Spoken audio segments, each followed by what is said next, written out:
Good afternoon. My name is Jill Claassen, and we will be speaking about UCT Libraries strategy for OERs through social justice.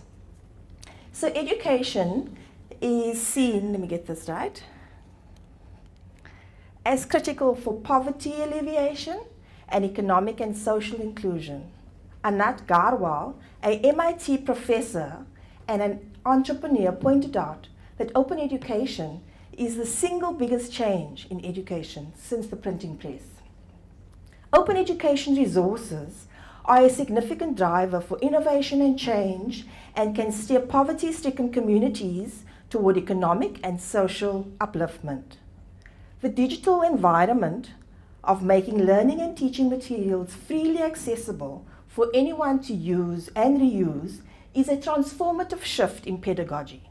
However, access to these educational resources cannot be the only factor for resolving social disparities. Sarah Kissinger posits that technology, language, and applicability are also important factors. She asks the question, what does it take for an OER to not just be translated, but truly localized, truly applicable to others' educational needs and prior understanding?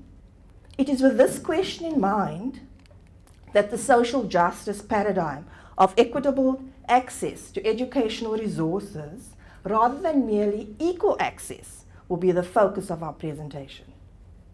In Africa, there are societal challenges that hinder access to resources, such as poverty, expensive bandwidth, electricity outages, and poor IT infrastructure. It is this myriad of challenges that hinder equal opportunities to access these free resources. In 2016, Reggie Raju said that social justice encompasses acts of fairness, equality, and justness toward others, and is a redistribution of resources to improve the situation of the disadvantaged. If UNESCO lauded OERs as the key to the building of peace, providing sustainable social and economic development and intercultural dialogue, then OERs have to have a significant role in Africa in the eradication of information poverty and injustice. However, the creators must be aware of its local technical standards and technological infrastructure required for accessing OERs so that it does not exclude marginalized groups. This required inclusivity, diversity, and empowerment through socioeconomic development is evident in the statement within the 2008 Cape Town Open Education Declaration. Wherever possible, they should be available in formats that are accessible to people with disabilities and people who do not yet have access to the internet. Free and unrestricted access to OERs, thus, is just one building block toward improving education, but it certainly cannot be the primary solution. Practicing equitable access by taking Africa's specific challenges into consideration will contribute to the creation of OERs that are locally and inclusively relevant for the growth and empowerment of all Africans. So I have given a general overview of OERs. I'm now going to hand over to Lena and Reggie. My name is Lena. I'm here at UCT Libraries. I'll briefly share UCT Libraries' social justice agenda through OERs. UCT strategic goals, 4 and 5, there are so many of them, so I picked 4 and 5, indicate the significance of innovation that supports teaching and learning to improve student success rates and engaged scholarship, with an emphasis to address development and social justice. And if I look at these two, they point at the importance of availability and accessibility of educational resources to support learning through formal, informal, and non-formal means. As an academic institution that advocates for transformation, UCT has a democratic role to play in the community through open education, since not everyone can be placed in higher education institution. Education can be both a political and social tool, As a political tool, education was utilized to oppress humanity through propaganda pedagogies during apartheid and colonialism. This same tool is critical for the emancipation of humanity through correcting the historical philosophies and doctrines by adopting open education and shared democratic ideologies and theories that are relevant to Africa and for African challenges. And participation in open education will promote lifelong learning and human development, as this does not enforce classroom setting, tuition, or the presence of a teacher. When I looked at UNESCO, I picked examples of OERs, and these include full university courses, complete with readings, videos of lectures, home assignments, and lecture notes. And these include digital textbooks. So we are saying if social justice aims to achieve human dignity, equality, and freedom to participate in political, socio-economic, and cultural spheres of the society, this was alluded by Raju, Claassen, and more. Therefore, we should understand that equal access to education becomes a prerequisite for attainment of social justice, as education develops humans intellectually to competently represent themselves in various spheres of life.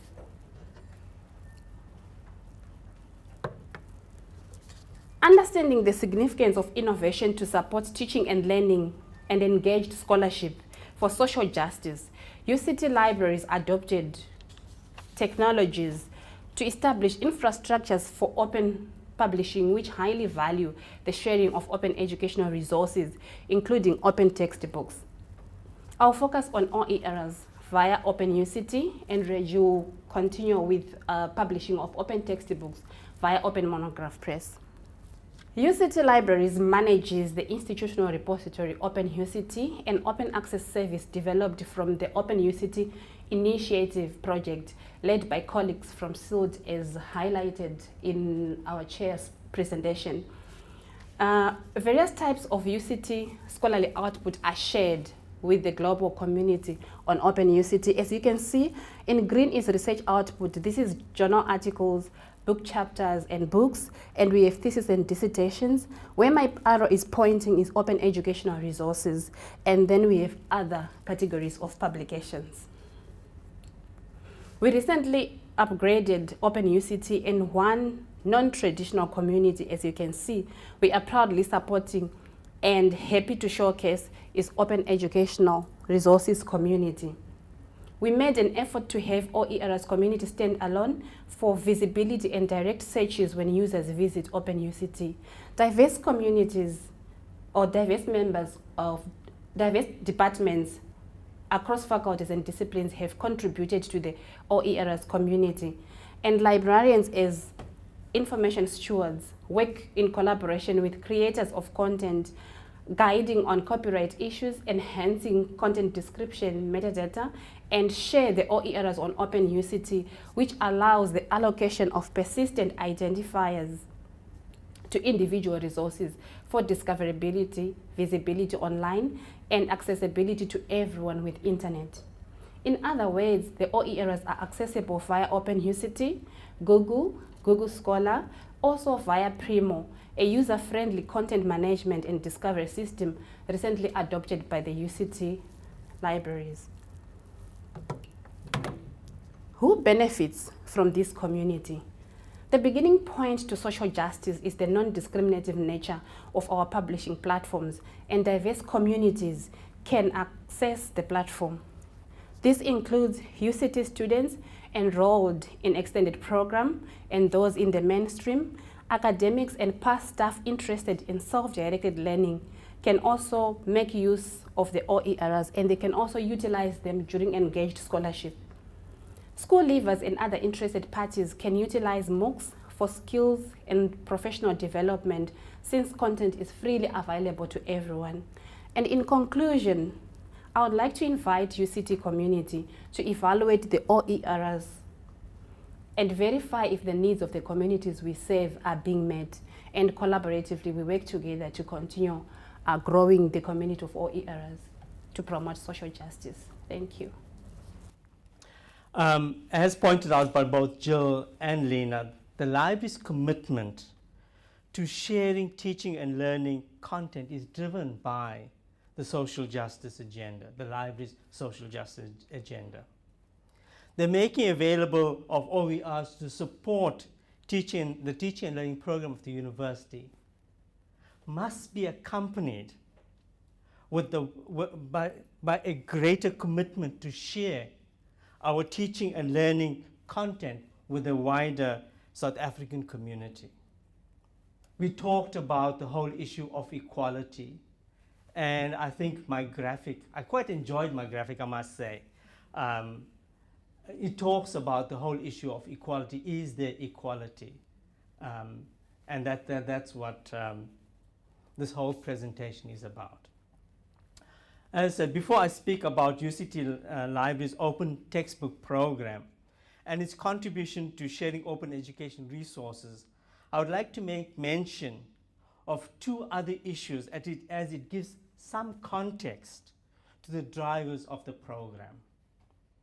A study conducted by Kelsey Wins in 2015 found that the average cost of first-year textbook for science students at UCT is approximately 20,000 rands. At that point in time when she did the survey, she had written it in terms of dollars. I just converted that into rands. The contribution towards textbooks on a bursary scheme is approximately 4,000 rands.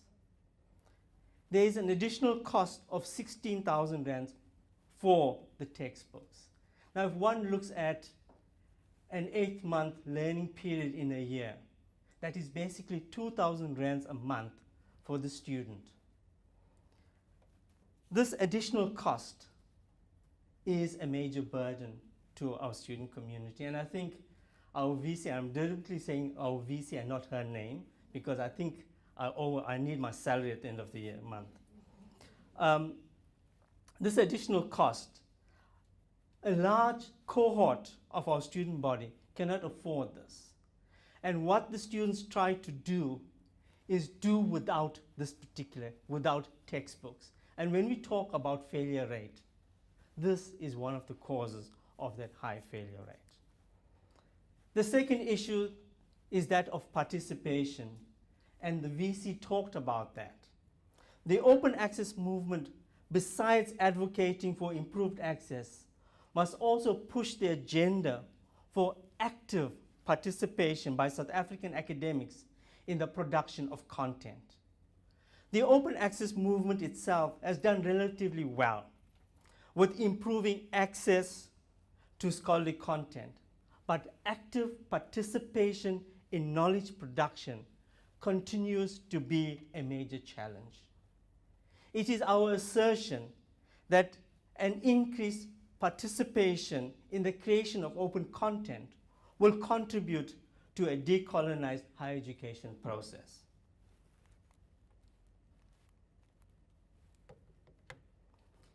In an effort to contribute to solutions for two significant issues raised by the students during the 2015-17 period, that is the need for affordable education and a decolonized education, the libraries developed its library as a publisher service. The libraries was of the view that there was opportunity to provide support to academics who wanted to develop open textbooks. The first open textbook published by the libraries was developed by Professor Johan Fagan. This was an open access ears, nose, and throat textbook. There is a medical term, and I refuse to pronounce it. A significant success in the production of this textbook is the simulation of laboratory environments through the insertion of video clips. We are aware that Africa has a dearth of laboratory equipment, and this insertion addresses some of those issues. Further, to try and improve accessibility, we have developed this book to be read on a computer as well as a cell phone. taking into consideration the high level of cell phone usage on the continent. This has meant having the book in 3 formats: PDF, HTML, and EPUB. We have also been experimenting with other different possibilities to make the book more relevant for the African and South African context. For example, in the HIV Atlas textbook, the capacity to have the images magnified will assist doctors in diagnosing skin conditions. We currently are working on an open access textbook for constitutional law. We are aware that constitutional law is one of the most failed courses in a law degree. There are a multitude of reasons for this, which include, amongst others, high cost of textbooks and the dense content. For financial reasons, students are trying to make do without the textbook, and it's at their detriment. We are trying, as the library, to address these issues with the publication of this open textbook. We would like to see the textbook being interactive. We are working on embedding video clips so that students can see the court judgments, and this addresses the different learning styles. We want to add quizzes at the end of chapters, have self-examination with mock answers, and more importantly, have the text written in a style that is a lot less dense. For once I got that right. The libraries is working to the adage, African solutions for African problems. And that is the ability of Africans to understand problems of the continent and provide solutions for them.